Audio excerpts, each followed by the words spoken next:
Welcome to today's Sticky Learning Lunch with me, Nathan Simmons. Just the last couple of people coming into the room now. And we're just going to get them in and then we are going to crack on because we've got some core content to cover. We're going to carry on the theme of yesterday around procrastination. We're going to dive even deeper into those 7 excuses that, these words that we use to validate why we don't do things. And then boil those down to the core values and core fears that we display that often come up and trigger these excuses. And when you understand this and get it right down to its root cause, it's going to enable you to take better actions, more considered approaches to things, and help to eliminate those things off your to-do list. So let's get everyone in the room. He says, where's my mouse gone? There it is. Welcome to today's Sticky Learning. Hello, Andressa, good to see you again. Colin, Darren, Fabienne, thank you. Gareth, good to see you again. Gina, Howard, Karen, Lynn, nice to see you. Petra, thank you for being here. Ramala and Tim, handful of more people, handful more coming in. First things first, as always, let's get the phones on flight mode, zero the distraction, 100% attention on where you're going today and what you're doing. And this is about investing your time in you to make you more incredible than yesterday. That's what we came here for. So, phones off, fresh sheet, fresh thinking. At the top of that page in your notepad, you're going to write keepers. As I always say, it's about things that you hear, things that you learn today that you want to keep hold of, that you want to remember, reignite, and help to kind of reimagine and reinvigorate the thinking. As you reread those notes, new ideas percolate to the surface. So you can come up with new ideas, new actions, and new thoughts that are going to help you deliver even better result. Also, making sure you've got a drink. It's getting warmer over here, wherever you are on the planet, on the globe at this point in time, making sure you've got a drink and you're ready for this. We're in. Welcome to today's Sticky Learning Lunch with me, Nathan Simmons, Senior Leadership Coach and Trainer for MBM, Making Business Matter, the home of sticky learning. And these sessions are all about helping you be the best version of you in the work that you're doing right now, and if you're returning back to the office for that return as well. We are the leadership development and soft skills provider to the grocery and manufacturing industry. And I want to give you some of the skills up here that I've learned in 23 years of leadership. And the last 9, maybe 10 years now of coaching leaders and developing leaders, and share some of this content with you just to help push that thinking further. Where are we today? Someone's already told me how they're feeling on a scale of 10. Obviously a 7.5 is pretty good. How are we feeling today? First question is, how are we feeling today? 1 being terrible, 10 being phenomenal. How are we feeling on a sliding scale? What's going on for us? How are we feeling right now? Got 9s, we've got a 6. Okay, we're going to work on that today. You've got 9s, 9s, 9s, up for it, good. 7.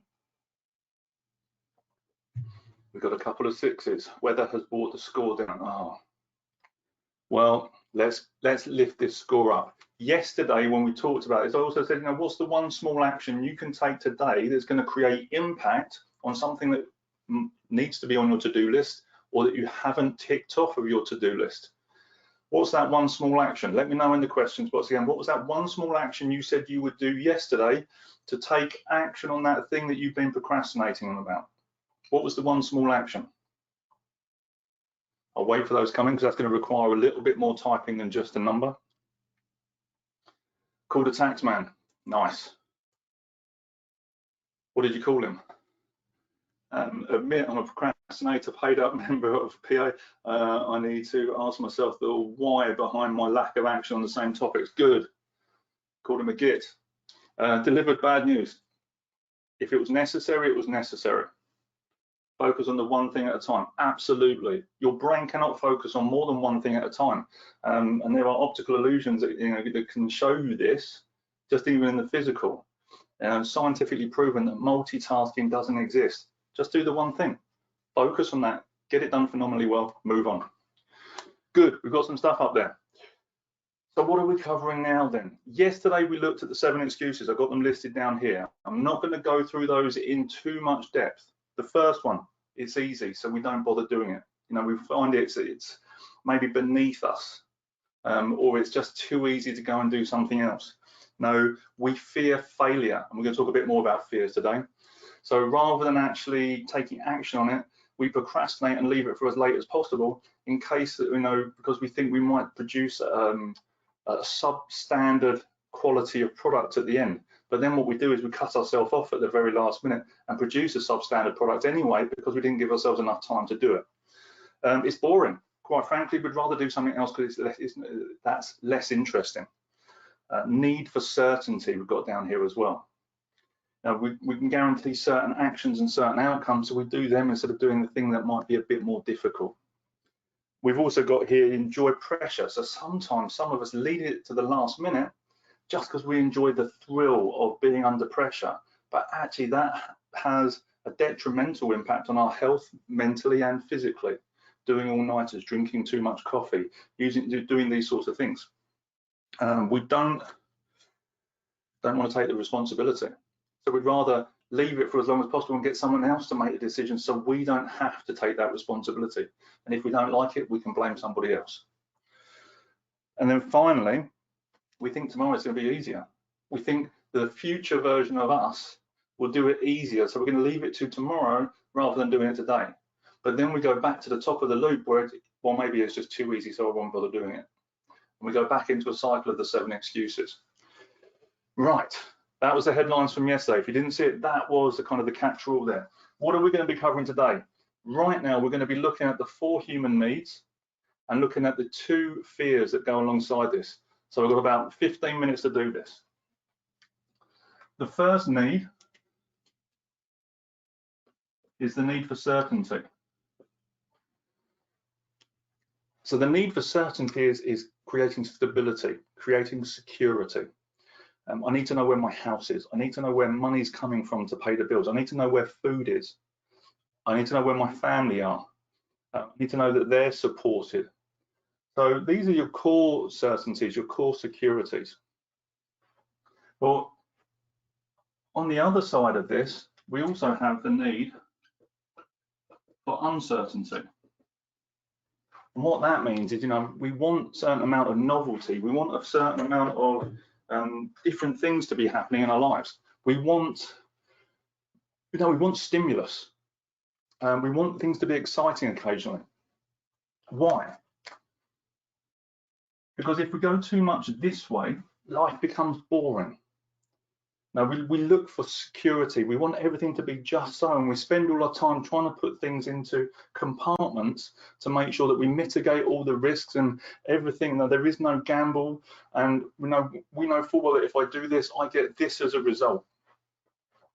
But the challenge is that if we go too far this way, the moment that we have a curveball come in, all the toys come out of the pram. We know that we have no flexibility because we spend all our time over here trying to balance it all and make sure everything's going to work exactly how it's meant to work. And the moment that something blows in from a different direction, everything goes into crisis. How many people have got people in their lives right now that absolutely have to know 100% exactly what's going on all of the time? And the moment you give them, and this happens at varying times when pressure is really high. We talk about this in mental health, having your stress pot, your stress tank. And when your stress tank gets full, my wife could ask me for a cup of tea and I will erupt. But it's just a cup of tea. It was the same cup of tea as it was yesterday, only fresher. But because of all the other stuff going on, it causes me to explode. But as a human need, we all need a certain amount of security. If we go too far the other way, and we're living in constant uncertainty, this is where they talk about the VUCA in military terms: volatile, uncertain.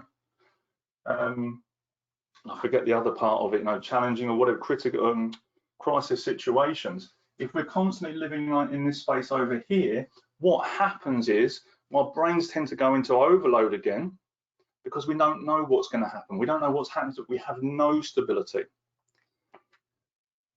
When we're working in this space, and when you look at the 7 excuses, the need for certainty, it's too boring, the thrill of leaving it to the last minute, you can start to see how these values actually start to turn into our excuses.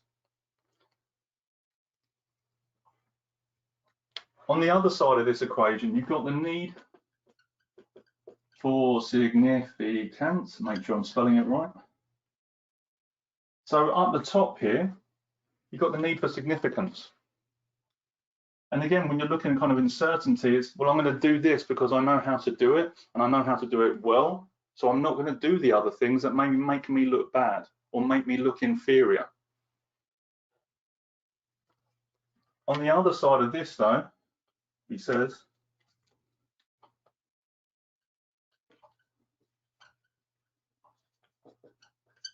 is love and connection.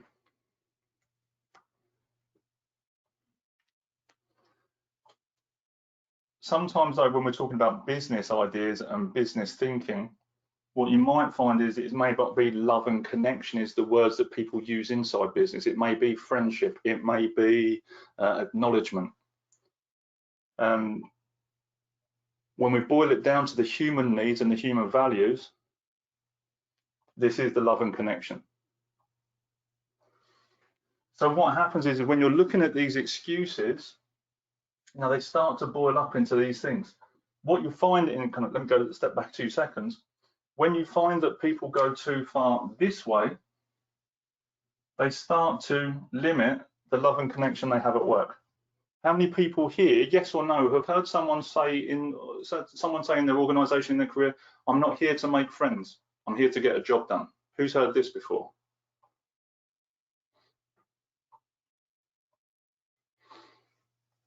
Yes, lots. Who was that? Many times, hands up. Absolutely. Why? Because we want to go to this place of significance to prove that we're good at something.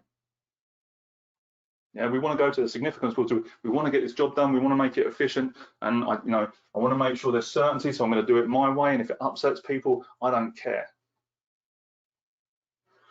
But then on the other side, you see people at work that just do absolutely everything they're told to do. And they would rather give everyone else the accolades or give everyone, give other people significance just to make sure that they get some sort of acknowledgement or appreciation in that social group. Does this make sense to everyone? Everyone see how this kind of relates to the procrastination, or starting to see how this relates? We're going to get a bit clearer on this in just 2 seconds. Good. By the way, this isn't just business related, this is also personal related, and to your own psyche and all those sorts of things and all the relationships that we deal with on a daily basis. So this need for certainty and uncertainty. I learned this of a gentleman called Peter Sage, who was one of the trainers for Tony Robbins. And Tony Robbins' quote on this is, the quality of your life is in direct proportion to the level of uncertainty that you can comfortably manage.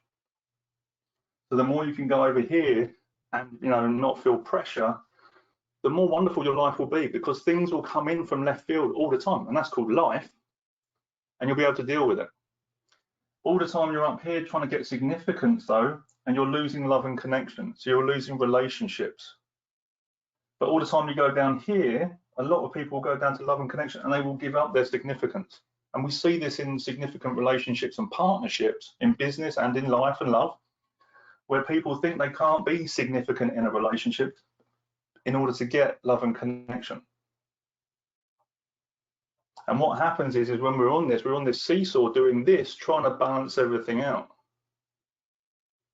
in our own head space. So when you talk about the balances, talk about work-life balance, in truth, it's a misnomer. Because a work-life balance, anything to be balanced means that it's not going to move. So we spend our life on these two seesaws trying to get everything to level out and just make sure everything stops, so everything can just be happy and comfortable. But in truth, nothing in nature is certain.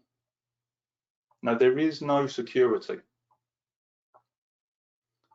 You can ask, you look at the trees. Does a tree worry about which way the wind's going to blow? And the answer is no. It just does what it needs to do. It lets the wind blow. It grows. If the wind blows it over, it will find another way to grow, but it will still carry on planting acorns. So when we have, so bringing it back into this procrastination piece, when we understand where we are on this map in these quadrants, we can then start to understand, okay, well, how are we responding? How are we reacting to certain things? What words are we then using to validate the excuses we're making about not taking certain actions? Is it because I want certainty? Is it because I crave uncertainty? But then what happens is, let's see where I've got room to write this on.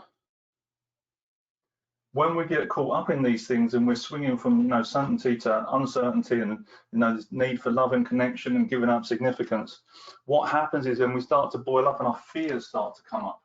So we've done the 4 human needs, and then we have the 2 fears. The first fear is the fear of not enough.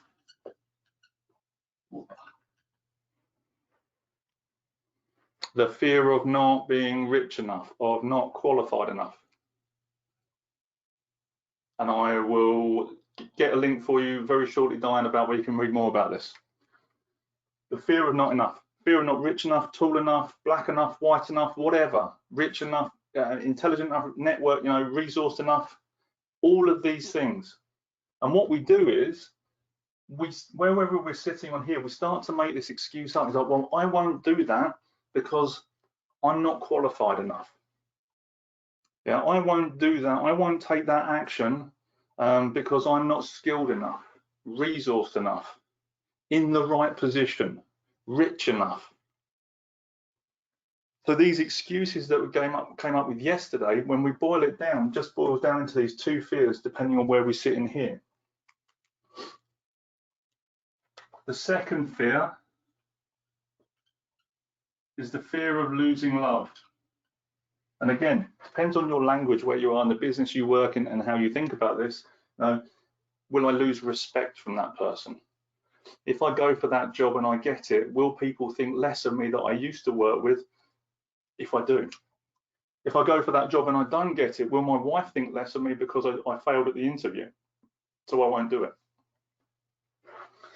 So this fear of losing love, now we've got here is, you know, need for certainty, fear of failure. We don't want to take the responsibility. Well, if I make that choice, will my peers, will my manager think less of me? Will I lose their respect? So we start to hold ourselves back, and again, these excuses start to come up. These fears here are learned, by the way. There are only 4 fears in truth. 2 we're born with and 2 we learn. Now the first 2 is the fear of falling and the fear of loud noises. And you're born with these because, you know, it would take you a long time to learn these experiences the moment that you're born. But evolution has coded that into your genetic level, into your DNA, so that when you're born, you instantly have a fear of falling and of loud noises, because that's what's going to help you stay alive. 200,000 years or so of evolution of us as a species is kind of put that in there to make it easier. These 2 here, though, we learn. And these are the foundations of conditional love. And we learn them at a very young age. Anywhere between kind of 2 and 4 years old, we start to learn these habits. So we start to learn to procrastinate. As I said, procrastination is a mechanism that's keeping you alive, and its nature is a wonderful thing. When you overlay it, though, with some of the stuff that we learn here, you can start to see how your brain is wired for the negative. And when you have these needs and fears incorporated, it's very easy to get caught up into a procrastination loop, which then enables you to come up with the excuses rather than take the action. Because your brain is always looking for the negative. Your brain is playing tricks on you. And as I said yesterday, time and time again, your brain is playing tricks on you. So you have to learn how to play tricks on it back in order to take the action you need to take. 4 human needs, 2 fears. Hope this is useful. I know I just dumped a load of information at you. I'm just conscious of time. We're at kind of at the time limit now for content. What has been useful from this in conjunction with yesterday, with some of your thinking? What's been useful so far? You know what? I'm going to go dark. You don't get to see all my sunny radiance. So we've got certainty, uncertainty, significance, love and connection.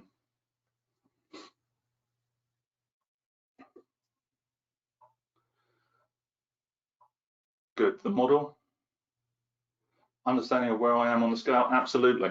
And you will sit, depending, you know, if you look at entrepreneurs, like big time entrepreneurs, or, you know, then they have a need for uncertainty, they love risk, you know, gambling, and they also have a need for significance.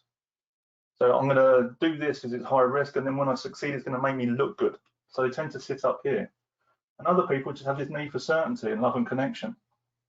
And actually, on a really dramatic scale, often when you look at this need for certainty, if you look at people that are in abusive relationships, even domestic violence, they have a need for certainty and love and connection. So they give up their significance in order to get the love and connection. And then they have the same relationship with different people because they know exactly what they're going to get. They know if they say X, Y, and Z, they're going to get A, B, and C. So it's really important, you know, just understanding where you are on this go. Neither is right or wrong. All humans have these needs, these 4 needs. How we learn to balance them and how we learn to move them, though, and how we start to get a bit of an understanding is something we're going to plug into a little bit tomorrow when we've got a bit more time. So we're going to look at that, and then we're going to look at the model that's going to help you take action on your procrastination. So it's a really handy model just to see where you are and just start to flexing things up. Understanding where I am on the scale, great. Liked more about the needs and fears, good. Relation between positioning and fears, yes. Simple explanation of needs and fears, splendid. Like I say, tomorrow what we do, because as I was saying, we have this, where we sit on here, then helps us to incorporate the fear that comes up, and then we can start, you know, we've already started to pick at the top level what the excuses that we're making and the common ones we're using in certain situations. This is starting to help you understand where it's coming from, because when these fears come up, the symptom is procrastination. When you can see the symptom, you can take action. If you go to the doctor and the doctor says, and you say to the doctor, I've got no symptoms, what's he going to prescribe you? Nothing, because you haven't got the symptoms.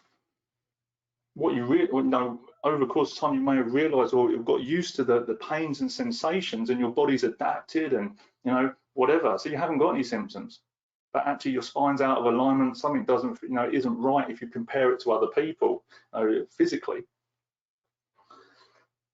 But then when you can, you know, your procrastination and the things you said you would do or wouldn't do, that's become a way of life, and we all do it because it's ingrained in us from a very early age. When you can start to realize, though, that the thing you're doing is actually the symptom, it's the procrastination, and then you can go back and take it apart and go, now I can see that, I can do something else with it. We can go in a different direction. Understand the needs and look at what causes procrastination. Let's start to take the first steps to overcome it. Ramela, I'm hoping I'm pronouncing that right. Phenomenal. Keep doing. If you do that and you never, you know, never speak to me ever again, that will be a sufficient shift of the needle to help, you know, transform the work that you're doing in the life that you're living. Amazing. What questions? Because this is just, like I say, this is, now we're getting to we're boiling this down. Now we're starting to understand where the procrastination comes from. Tomorrow we're going to take it apart again, even further, and create a framework to move beyond it. Hope this is useful. Questions. What questions have you got for me today about this and about procrastination, about some of the stuff that's coming up for you? What questions have you got for me? And while we're doing that, there is going to be a link in the chat box for tomorrow's session. If you have not registered for tomorrow's session, now is the time to register for tomorrow's session.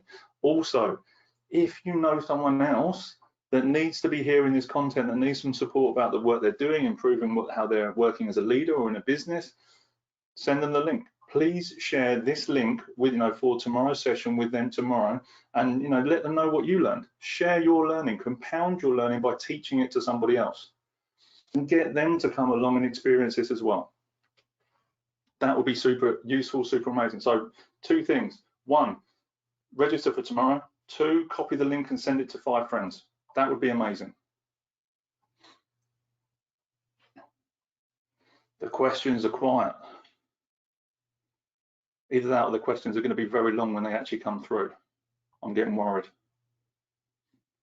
Other thing that I wanted to let you know as well, I have finally received my first copy of the coaching cards.